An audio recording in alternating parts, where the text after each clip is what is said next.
The chief difficulty in forest travel, especially in flat lands that are heavily timbered, is the lack of natural outlooks from which one could get a view of distant landmarks.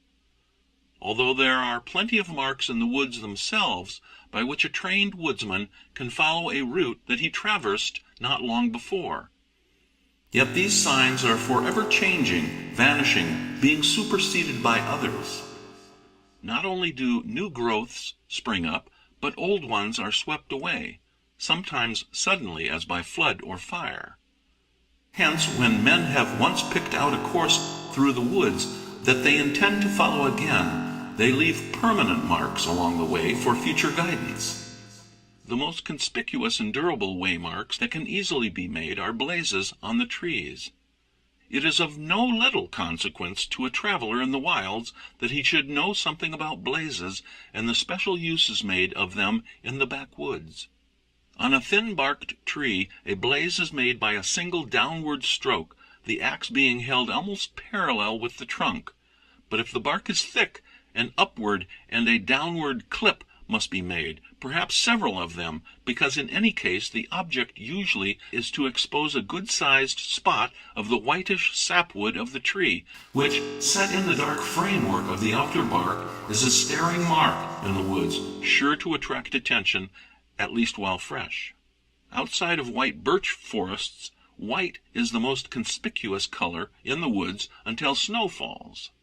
If a blaze is made merely on the outer bark, it will not show so plainly by contrast.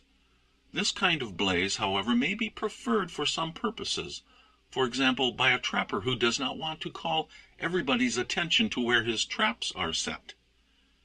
A bark blaze has the peculiarity that it lasts unaltered, so long as the bark itself endures, preserving its original outlines and distinctness, no matter how much the tree may grow. But if a wound, however slight, be made through the bark into the sapwood of the tree, so that the sap, which is the tree's blood, exudes, a healing process will at once set in, and the injury in time will be covered over. So as soon as a blaze is made that exposes the wood, the tree begins at once to cover up its scar. This is a slow process.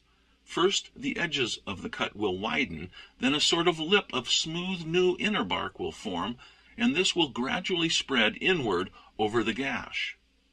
Once this new skin has formed, the wound will be covered by new annual layers of wood, as well as by new outer bark.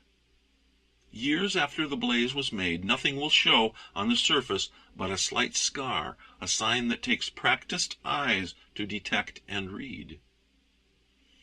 Old blazes that are completely grown over can only be proved by chopping into the wood until they are uncovered.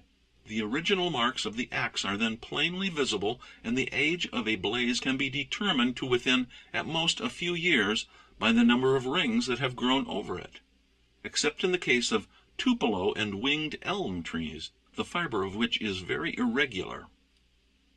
A blaze always remains at its original height above the ground, and where two or more spots have been cut in the same tree, they will always stand at the same distance apart. This is because a tree increases its height and girth only by building on top of the previous growth, not by stretching it.